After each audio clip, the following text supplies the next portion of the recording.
Příběh Ivana Roubala není jen obyčejnou kriminální kauzou, ale děsivou sondou do mysli člověka, který se nebál překročit hranice lidskosti pro vlastní prospěch. Jeho vraždy nebyly výsledkem náhlých impulzů, ale chladnokrevně promyšlených plánů, které měly jediné cíle – moc, peníze a kontrolu. Toto video vás provede temným světem jednoho z nejznámějších sériových vrahů v historii České republiky. Jehož činy dodnes budí hrůzu a přivádí na povrch otázky o lidské povaze a temnotě v nás všech. Napište nám do komentářů, jestli jste o tomto případu slyšeli, a nezapomeňte nám dát odběr a like. Ivan Roubal. Jméno, které v 90. letech otřáslo celou Českou republikou a dodnes vyvolává děsivé vzpomínky.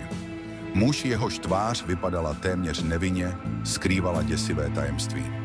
Za zdánlivou fasádou klidného muže stál masový vrah, který byl schopen chladnokrevně zbavit života ty, kteří mu stáli v cestě. Roubal se narodil v roce 1951. Jeho život byl od počátku poznamenán problémy s autoritami, a to zejména kvůli jeho konfliktnímu a manipulativnímu chování. Mladý Ivan měl problémy udržet si práci a nevydržel v žádné profesi příliš dlouho.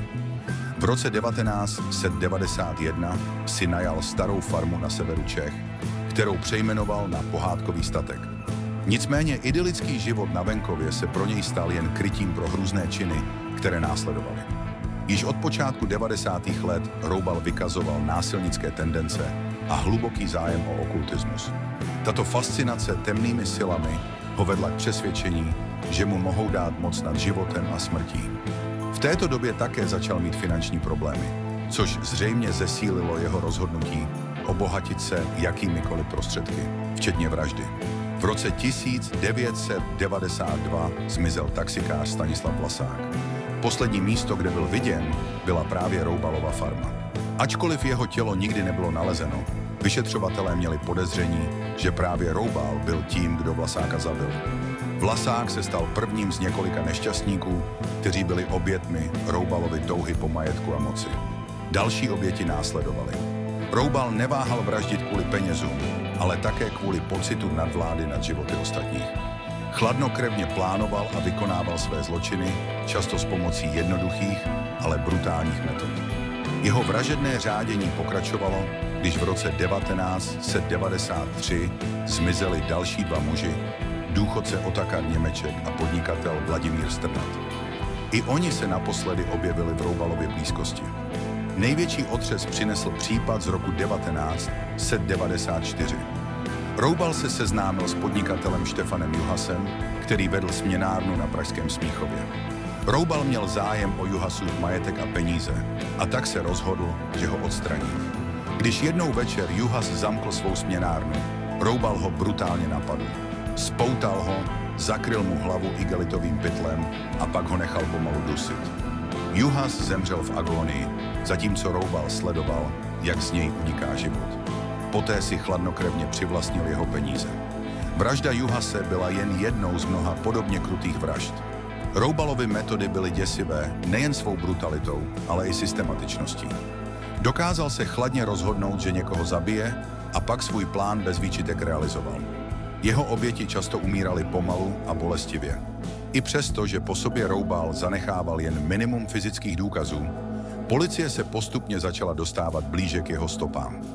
V roce 1994 byl konečně zadržen a obviněn z několika vražd.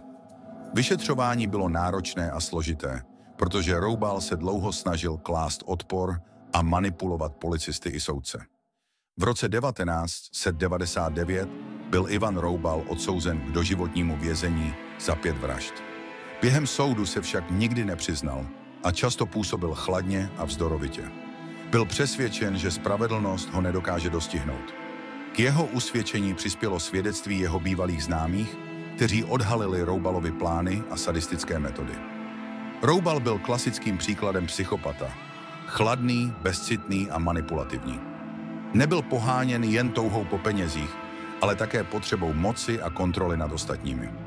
Jeho fascinace okultismem a snaha dosáhnout nadvlády nad životem a smrtí vedly k tomu, že se stal jedním z nejhorších sériových vrahů v historii České republiky. Roubal strávil zbytek svého života ve vězení, kde zemřel v roce 2015. I když nikdy nepřiznal svou vinu, jeho zločiny zůstaly zapsány v historii jako jedny z nejděsivějších, které Česká republika kdy zažila. Jeho jméno se stalo symbolem krutosti a bezcitnosti, které neznají hranic. Příběh Ivana Roubala je temnou připomínkou toho, jak daleko mohou lidé zajít ve své touze pomoci a kontrole. Tento muž, který začal jako obyčejný farmář, se stal vrahem, jenž zabíjel s jediným cílem – ukojit svou nenasytnou touhu po nadvládě a majetku. A i když byl nakonec dopaden a odsouzen, jeho